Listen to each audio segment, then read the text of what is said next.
یاد رکھیے سب سے پہلے ہم اپنی نیت کو درست کریں، اپنی زندگی کو بدلنے کی کوشش کریں، اپنی حالت کو بدلنے کی کوشش کریں، ارادہ کریں ہم اپنے آپ کو بدلیں گے، اپنے آپ کو چینج کریں گے، اپنی حالت کے اندر تبدیلیاں پیدا کریں گے۔ میرے دوست بزرگوں، اگر ہم ارادہ نہیں کریں گے، نیت نہیں کریں گے اپنے آپ کو بدلنے کا، اگر ہم نے ارادہ نہیں کیا، یاد رکھیے میرے دوست بزرگوں اللہ بھی نہیں بدلیں گے۔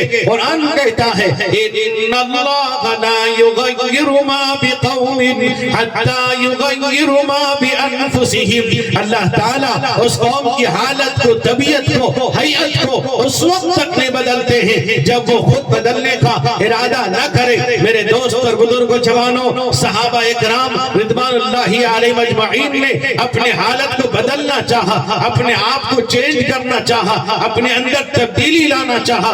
اللہ کے نبی رحمت کونین حضور سید عالم محمد الرسول اللہ صلی اللہ علیہ وسلم کے دربار میں حاضر ہوتے تھے۔ میرے دوست بزرگ نوجوانوں، ایسے لوگ بھی تھے جو رسول اللہ کو دیکھنا نہیں چاہتے تھے۔ روایت میں آتا ہے ایک صحابی ہے حضرت طفیل دوسی رضی اللہ عنہ، حضرت طفیل اپنے کانوں کے اندر کپڑا ڈالے ہوئے رہتے تھے تاکہ محمد مصطفیٰ صلی اللہ علیہ وسلم کی زبان سے کوئی بات نہ سنے، اس لیے کہ جو سنتا ہے انہی کا ہو کر رہ جاتا ہے، انہی کا کلمہ پڑھتا ہے، اپنے باپ دادا کے دھرم کو چھوڑ دیتا ہے۔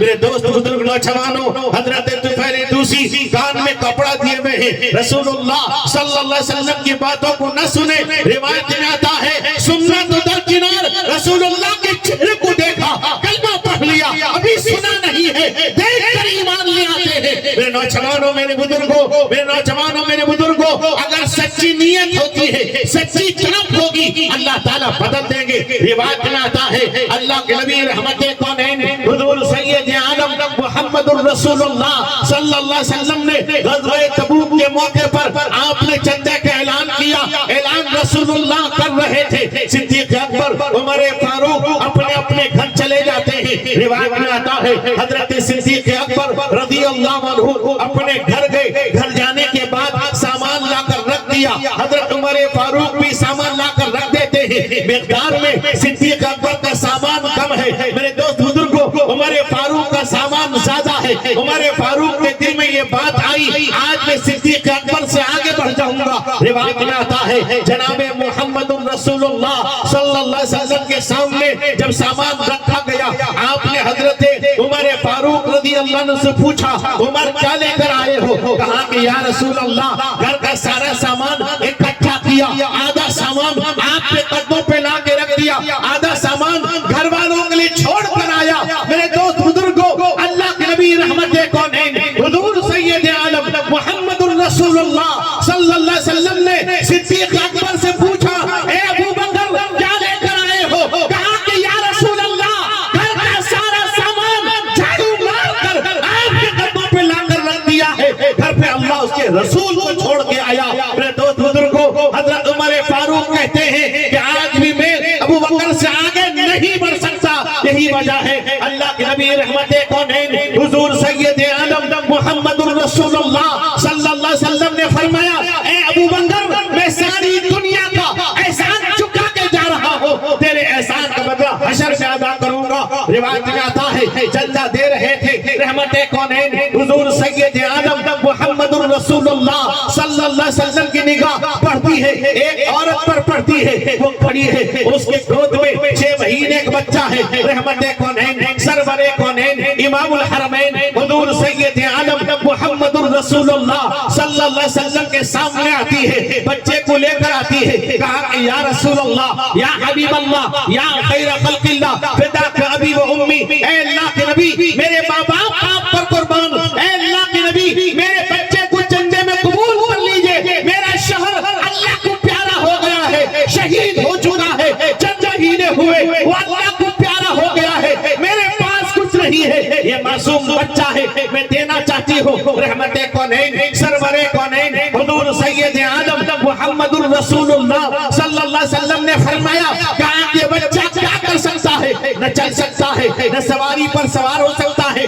نہ تلوار پکڑ سکتا ہے، نہ وار کر سکتا ہے۔ میرے دو بزرگوں، اللہ کے نبی کا کہنا تھا، عورت کہتی یا رسول اللہ مجھے معلوم ہے میرا بچہ چل نہیں سکتا، سواری پر سوار نہیں ہو سکتا، مقابلہ نہیں کر سکتا، تلوار پکڑ نہیں سکتا، لیکن یا رسول اللہ آپ دشمن کے مقابلے میں ہوگے، دشمن آپ پر وار کرے گا، آپ میرے بچے کو ڈھال بنا لیجئے گا، تلوار کے وار کو روک لیجئے گا، تیروں کے وار کو روک لیجئے گا، میرا بچہ ٹکڑا ہو جائے برداشت ہے، لیکن آپ کے جیسا گھر پر آگ آ جائے برداشت نہیں ہے۔ میرے دوست بزرگوں یہ جذبہ تھا، یہ عورتوں کا جذبہ تھا۔ میرے دوست بزرگ نوجوانوں، مولانا رومی علیہ الرحمہ نے ایک واقعہ نقل کیا شاہ جہود کے زمانے کا۔ ایک عورت ہے، وہ بادشاہ وقت اعلان کر رہا ہے، آگ روشن کرتا ہے، اپنی عبادت کے لیے، آگ کی پرستش کے لیے پکارتا ہے، آواز لگاتا ہے، سارے لوگ کھڑے ہیں۔ میرے دوست بزرگ نوجوانوں، اسی اثنا میں وہ عورت، اس کے گود میں ایک معصوم بچہ ہے، چھوٹا بچہ ہے، پیارا بچہ ہے، 6 مہینے کا بچہ ہے۔ میرے نوجوانوں، جب وہ عورت سے کہا جاتا ہے تو بھی سجدہ کر، عورت انکار کر دیتی ہے۔ اس کا ایمان دیکھیے کتنا مضبوط ایمان، وہ عورت کہتی ہے میں سجدہ نہیں کر سکتی، میں سجدہ کروں گی اسی وحدہ لا شریک لہ کو، میں سجدہ تجھے نہیں کر سکتی۔ میرے دوست بزرگوں، وہ بادشاہ چلتا آتا ہے، عورت گھبراتی نہیں، ڈٹ کر کھڑی ہے۔ میرے نوجوانوں، میرے بزرگوں، اس کا ایمان عقیدہ اتنا مضبوط ہے، وہ کھڑی ہوئی ہے، ڈرتی نہیں، کانپتی نہیں۔ دوست بزرگوں، سجدہ کرنے کو تیار نہیں۔ میرے دوستوں، واقعات میں لکھا ہے درباریوں نے کہا کہ بادشاہ سلامت، اگر اس کے بچے کو چھین کر آگ میں جھونک دیا جائے گا، یہ بچے کا تڑپنا برداشت نہیں کر سکے گی، سجدہ کر لے گی۔ میرے دوست بزرگ نوجوانوں، اس عورت کے ایمان کا اندازہ لگائیے کتنا مضبوط ایمان تھا۔ واقعات میں لکھا ہے جب وہ درباری آتے ہیں، بچے کو اس کے گود سے چھینتے ہیں اور چھین کر آگ میں ڈالتے ہیں، اور آگ میں ہاتھ رکھ لیتی ہے تاکہ بچے کا جلنا، بچے کا تڑپنا، بچے کا بلکنا، بچے کا بے چین بے قرار ہونا اپنی آنکھوں سے نہ دیکھے، آنکھ رکھ لیتی ہے، آنکھ پر ہاتھ رکھ لیتی ہے۔ میرے دوست بزرگوں، وہ بچہ ہے، اللہ اس کی حفاظت کرتا ہے، بچہ ہے، بچے کے لیے اللہ تعالیٰ اس آگ کو گلو گلزار بنا دیتے ہیں، جس طرح حضرت ابراہیم علیہ نبینا علیہ السلام کے لیے اللہ نے آگ کو گلو گلزار بنا دیا تھا، اس بچے کے لیے بنا دیا۔ بچہ آواز لگاتا ہے اندر مادر کے من ایجا خوشم گرچہ در سورج میانے آتشم، کہا کہ ماں اگرچہ آگ کے اندر ہو لیکن یاد رکھنا اپنی آنکھ کھول کے دے، یہ آگ میرے لیے گلو گلزار ہے۔ میرے دوست بزرگوں، ایک عورت کی استقامت، ایک عورت کا ایمان، ایک عورت کا پختہ عقیدہ سینکڑوں کی ایمان لانے پر مجبور کر دیا کرتا ہے۔ میرے نوجوانوں، میرے بزرگوں، اللہ کے نبی رحمت کونین حضور سید عالم محمد رسول اللہ صلی اللہ علیہ وسلم نے بار بار آپ نے کہا کہ عورتوں پر نرمی کا معاملہ کرو۔ ایک روایت کے اندر ہے، حضرت جابر رضی اللہ عنہ راوی ہے، ترمذی شریف کی روایت ہے، اللہ کے نبی نے فرمایا ثلاث من کن فیہ یسر اللہ عطفہ وادخلہ جنتہ رفق بالضعیف وشفقۃ علی الوالدین واحسان الی المملوک۔ اللہ کے نبی فرماتے ہیں 3 چیزیں وہ ہیں اگر آدمی کرے گا اللہ تعالیٰ اس پر موت کی تکلیف کو آسان کر دے گا، اللہ اس کو جنت میں داخل کر دے گا۔ سب سے پہلی چیز اپنے کمزوروں پر نرمی کرنا، اپنے کمزوروں پر، اپنے ماتحتوں پر نرمی کرنا۔ میرے دوست بزرگوں، آج کون ہے؟ آج اگر کوئی غریب ہے، اگر کوئی بے سہارا ہے، اگر کوئی غریب محتاج ہے، آج ہم اس کو سلام کرنے کو تیار نہیں۔ اگر وہ سلام کر دیتا ہے، اس کے سلام کا جواب دینے کو تیار نہیں۔ اب بیوی پر شوہر ظلم کرتا ہے، بچوں پر ظلم کرتا ہے، اللہ کے نبی فرماتے ہیں نرمی کا معاملہ کرو۔ میرے دوست بزرگ نوجوانوں، گاہے بگاہے اللہ کے نبی رحمت کونین حضور سید عالم محمد رسول اللہ صلی اللہ علیہ وسلم عورتوں کو نصیحت فرماتے تھے۔ حدیث میں آتا ہے، بخاری کی روایت ہے، عیدین کے موقع پر اللہ کے نبی جب آپ میرے دوست بزرگوں منبر سے اتر کر جہاں عورتیں جمع رہتی وہ آپ تشریف لاتے، عورتوں کو نصیحت کرتے، عورتوں کے سلمان کو، میرے دوست بزرگوں ان کو دین بتاتے، ان کو شریعت بتاتے۔ میرا جوانو، یہاں تک کہ حدیث میں آتا ہے اللہ کے نبی نے